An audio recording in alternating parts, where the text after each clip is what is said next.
అమ్మా తాగేసి నడుపుతున్నారేంటి సార్? అవును సార్, మనం ఏమన్నా హైదరాబాద్ రోడ్ లో కారు తోలుతున్నామా? విమానమే కదా, ఎత్తడం దించడమే దాని పని అది చేసుకుంటాం. కరెక్టే సార్, ఏ మాటకు ఆ మాట చెప్పుకోవాలి కానీ సార్, బస్సులు రైలు ప్రయాణాల కంటే విమానం ప్రయాణం చాలా ఫెంటాస్టిక్ గా ఉంటుంది సార్. సార్ నాకు డౌట్, హైదరాబాద్ వెళ్ళడానికి ఎంత టైం పడుతుంది సార్? ఎంతసేపు మాస్టారు, మన పేర్లు చెప్పుకునే లోపు హైదరాబాద్ వచ్చేస్తది. అలాగా? అంతే. నా పేరు సుబ్బు అండి, ఈయన బాలరాజు గారు. నేను B G Balaraj sir, B G Balaraj. ఈయన పేరు అయ్యర్. అయ్యరా? Super sir. వేణుగోపాల అయ్యర్. ఓహో, చిన్నస్వామి వేణుగోపాల అయ్యర్. Oh fantastic. ముత్తుస్వామి చిన్నస్వామి వేణుగోపాల అయ్యర్. நம்ம பெரம்பதூர் முத்துசுவாமி சின்னசுவாமி வேணுகோபால ஐயர். நம்ம ஏட்டுப்பள்ளி பெரம்பதூர் முத்துசுவாமி சின்னசுவாமி வேணுகோபால ஐயர். நம்ம திருச்சாப்பள்ளி ஏட்டுப்பள்ளி பெரம்பதூர் முத்துசுவாமி சின்னசுவாமி வேணுகோபால ஐயர். కొంచెం లాంగర్ అయినా ఫంటాస్టిక్ గా ఉంది సార్. இல்ல சார், இருக்கே. நம்ம ஸ்ரீனிவாசன் திருச்சாப்பள்ளி ஏட்டுப்பள்ளி பெரம்பதூர் முத்துசுவாమి చిన్నస్వామి వేణుగోపాల అయ్యర్. అబ్బా సూపర్ సార్, సూపర్ సార్. మీ పేరు సార్, మీ పేరు చెప్పేలేపు హైదరాబాద్ ఏంటి సార్, అమెరికా వెళ్ళిపోవచ్చు సార్. సార్ ఇది నా అసలు పేరు ఇల్లే, என்னோட ముద్దు పేరు. ఓ ముద్దు పేరు. ఆమా, అసలు పేరు వేరే ఇరుకే సార్. ఏంటి సార్ అది? రాజశేఖర రాజగోపాల శ్రీనివాసన్ తిరుచాపల్లి గురుగారు, మీరు అస్తమానం ఆకాశంలో తిరుగుతుంటారు కదా, సూర్యుడిని ఎప్పుడైనా చూసారా? చాలా సార్లు చూసాను, ఎక్కడెక్కడ పడి ఉంటాడు. మరి చంద్రుడిని? ఆ చంద్రుడు. ఏంటి సార్, ఏంటి సార్, ఏమైంది సార్? ఏంటి సార్? చంద్రుడు, ఆ చంద్రుడు గురించి అడగండి సార్. చిన్నప్పుడు మా అమ్మ చందమామ రావే జాబిల్లి రావే అని గోరు ముద్దలు తినిపిస్తూ ఆ చంద్రుడిని పిలిచేది సార్, కానీ అతను రాలేదు సార్. దాంతో మా అమ్మ ఫీల్ అయింది, నేను హర్ట్ అయ్యాను. ఆ తర్వాత పైలట్ అయ్యాను సార్. 30 ఏళ్ళ నుంచి చదువుతున్నా సార్ ఆ చంద్రుడి కోసం. But I never met him sir. ఈ సూర్యుడు మటుకు రోజు కనబడతాడు సార్. ఆ చంద్రుడి సార్ నాకు కూల్ సార్, నేను మేనేజ్ చేస్తాను కదా. ఎలాగా? మ్యూజిక్ తో డైవర్ట్ చేస్తాను. ఓకే.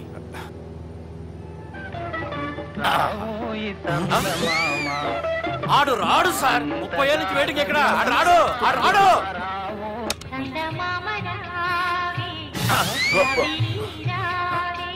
సార్ సార్ సార్, మీరు ఎక్సైట్ అవ్వకండి సార్. అరే ఏంటి అన్ని చదువు పాటలు వస్తున్నాయి, ఛానల్ మార్చరా బాబు. మన టైం బ్యాడ్ సార్, ఈ రోజు పౌర్ణమి. ఈసారి మీరు ట్రై చేయండి. నేనా? ఓకే.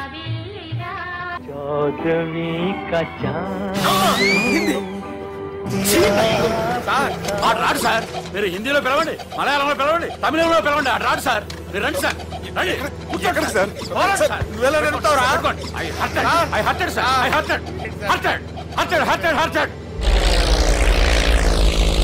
నువ్వేంట్రా పెద్ద ఎక్స్పీరియన్స్ పైరెట్ లాగా ఓ తిప్పేస్తున్నావు? ఆయన పట్టుకోమన్నారు కదా సార్. పట్టుకుంటే పట్టుకుంటావా? ఏది పడితే అది పట్టుకోకూడదురా. అయిపోయి నేను మందు కొట్టేస్తాడు రా. మనకు కూడా 2 పెగ్గులు అడుగుతాం సార్. సార్ ఎదురుగుండా కొండలు ఉన్నాయి, ఇప్పుడు ఏం చేద్దాం? పక్కకి వెళ్ళిపోతాయి.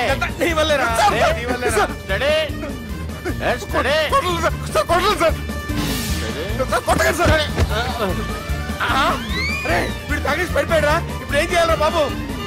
సార్ కొండ దగ్గరికి వచ్చాం, తిప్పేస్తాను. అరే ఆగా. హలో హలో, అక్కడ ఎవరన్నా ఉన్నారా? మా గోడ ఎవరికైనా వినిపిస్తుందా? నాకు వినిపిస్తుందండి. కాదురా. హలో హలో హలో, ఎవరికి వినపట్టలేదురా. హలో హలో, ఎవరైనా ఉన్నారా? హలో, ఎవరైనా ఉన్నారా? నమస్కారం, నా పేరు డీకే బోస్. బోస్ డీకే అని కూడా అంటారు. హైదరాబాద్ ఫ్లయింగ్ క్లబ్ కి స్వాగతం, సుస్వాగతం. మా ప్రాణం పోయేలా ఉందా బాబు? మీ వాయిస్ బాగుంది. వాయిస్ బాగుందా? పాట పాడా పోనీ. వద్దులే, మీ ప్రాబ్లం ఏంటో చెప్పండి చాలు. ఇటువంటి సార్, సార్ మీ ఒక ప్రైవేట్ ఫ్లైట్ లో ఉన్నాను సార్, మా పైలట్ తాగి పడిపోయాడండి. మరి ఫ్లైట్ ఎవరు తోలుతున్నారు భయ్యా? నేనే అంటే ఎవరు భయ్యా? సుబ్బుని. చూడు సుబ్బు, నా పేరు ఒకసారి సుబ్బు సార్. చూడు ఒక్కసారి సుబ్బు, నీకింతకు ముందు ఫ్లైట్ నడిపిన అనుభవం ఉందా భయ్యా? అనుభవం వాడు పిన్నా కూడా సార్, వాడికేం తెలీదు. వాడేమో తాగి పడిపోయాడు. దింపబోయే బాబు నీకు దండం పెడతాడు. ఓకే, అసలు ఫ్లైట్ కిందకి దిగే ముందు మీరు కొన్ని ముఖ్యమైన విషయాలు తెలుసుకోవాలి. ఫ్లైట్ కిందకి ఎలా దిగుతుందో తెలియాలంటే ముందు పైకి ఎలా ఎగురుతుందో తెలియాలి. పైకి ఎగిరిన తర్వాత దాన్ని ఎలా నడపాలో తెలుసుకోవాలి. దానికంటే ముందు ఫ్లైట్ అంటే ఏంటో తెలుసుకోవాలి. సహజంగా ఈ ప్రైవేట్ ఫ్లైట్ బరువు 20 టన్నుల 300 గ్రాములు. దానికి 2 ఇంజిన్లు, 2 ప్రొఫెల్లర్స్, 2 ఫ్యాన్స్ ఉంటాయి భయ్యా. ఒరే నీచుడా, నువ్వే మమ్మల్ని తప్పేటట్టున్నావు. ఎలా దిగాలో చెప్పరా? ఫ్లైట్ కిందకి దింపడానికి 2 ఎమర్జెన్సీ మార్గాలు ఉన్నాయి, 3వది కాక్పిట్ లో ఉంది. ఇవి మీకు చెప్పడానికే నేను ఇక్కడ ఉన్నాను భయ్యా. ఇప్పుడు మీరు ముందుకు చూడండి. మీకేం కనిపిస్తుందో చెప్పండి భయ్యా. మా చావు కనపడుతుంది. లేదు లేదు, చావు కంటే ముందు అంటే మీ ముందు గుండ్రంగా ఓ పెద్ద చక్రం కనపడుతుందా భయ్యా? ఉంది ఉంది. దాని పక్కనే ఓ రెడ్ బటన్. నొక్కకూడదు, అది నొక్కితే మెయిన్ ఇంజిన్ ఆగిపోతుంది భయ్యా. చెప్పేది పూర్తిగా అనుకోండి. ఎందుకు నొక్కారు? మేనేజర్ పట్టుకుని కుట్టేస్తారా? కాసేపులో చచ్చిపోయేదానికి మేనేజర్ అయితే ఏంటి, ఎంప్లాయ్ అయితే ఏంటి? మెయిన్ ఇంజిన్ ఆగిపోయినా 2వ ఇంజిన్ షురు. షురు అంటే కంపెనీ పేరు భయ్యా. చాలా మంచి కంపెనీ. కానీ ఎప్పుడు పనిచేస్తుందో ఎప్పుడు ఆగిపోతుందో ఆ కంపెనీ వాడు కూడా గ్యారంటీ ఇవ్వలేదు. మేము మాత్రం పౌడర్ గ్యారంటీ. సార్ చూడండి సార్, హోర్డింగ్.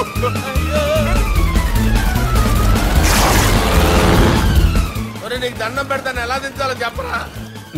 ఓకే, ఒకసారి మీ పెట్రోల్ ఇండికేషన్ ముళ్ళు ఎక్కడుందో చూసి చెప్పండి.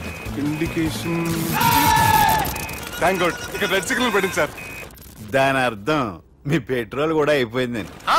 పెట్రోల్ అయిపోయిందా? పెట్రోల్ అయిపోయినప్పుడు చూసుకోవాలి కదా. ఏంటి సార్ ఎంప్లాయ్ కొడుతున్నారు? ఎంప్లాయ్ తొక్కలేదు, 5 నిమిషాల్లో చచ్చిపోతుంటే. మీరు ఉండండి సార్. మీరు ఇప్పుడు ఏం చేయాలి సార్? ఇప్పుడు మీరు ఏ దిక్కులో ఉన్నారు భయ్యా? ఏ దిక్కు లేకుండా ఉన్నాం. అయితే నేను చెప్పినట్టు తూచా తప్పకుండా అనండి. చెప్పండి. ఓ భగవంతుడా, ఓ భగవంతుడా, నమో వెంకటేశ, నమో వెంకటేశ. మేము ఏ పాపం అన్నా చేస్తే మమ్మల్ని మంచి మనసుతో క్షమింపు. మేమే పాపమైనా చేస్తే మమ్మల్ని మంచి మనసుతో క్షమించు. మమ్మల్ని దయతో నీ దగ్గరికి తీసుకుని వెళ్ళి. మమ్మల్ని దయతో చూడండి భయ్య, మీరు ఒప్పుకున్నా ఒప్పుకోకపోయినా అందరూ ఎప్పుడో ఒకప్పుడు చనిపోవలసిన వాళ్ళమే. ఎందుకంటే చావు అనేది ఒక నిజం, దాని నుంచి ఎవ్వరూ తప్పించుకోలేరు. ఇది నేను చెప్పడం లేదు, ఎన్నో పురాణాలు ప్రకటించాయి. చావు అనేది స్టెప్ బై స్టెప్ ఎలా దగ్గరికి వస్తుందో మనుషులు తెలుసుకోలేరు, సడన్ గా వచ్చేస్తుంది.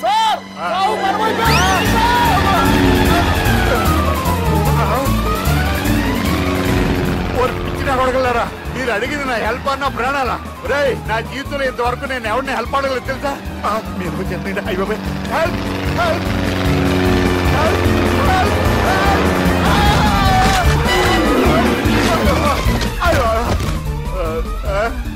హెల్ప్